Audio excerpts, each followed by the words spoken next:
In this video, we are going to take a look at another example of exponential equations when the base is not immediately the same on both sides, and we'll see how to convert it.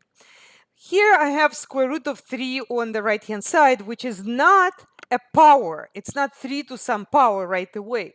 However, if you remember that 3 is the same thing as 3 to the power 1, and that index of the root is 2. So square root has index of 2. So when we don't see any index, that means it's square root, okay?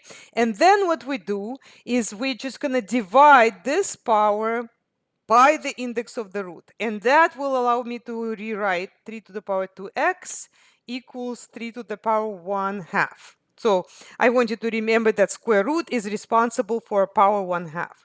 Now, these two expressions have the same basis, and now we can equate the powers. So here we got 2x equals 1 half. So how would I solve that for x?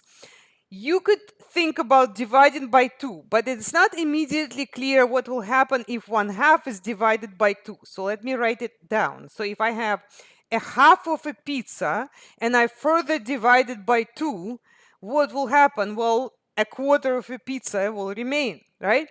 And so when you divide in by 2, it's the same thing as dividing by 2 over 1.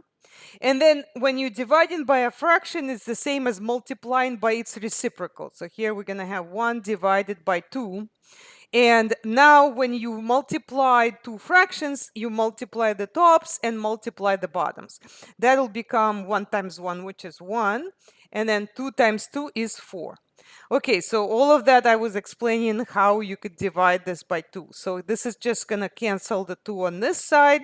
And on the other side, we're going to get 1 over 4.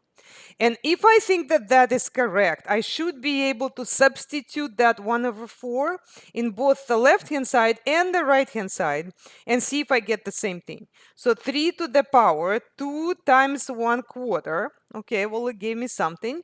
And now I'm going to compare that with square root of 3. And as you can see, I got the same answer. So that means that x equals 1/4 is my answer.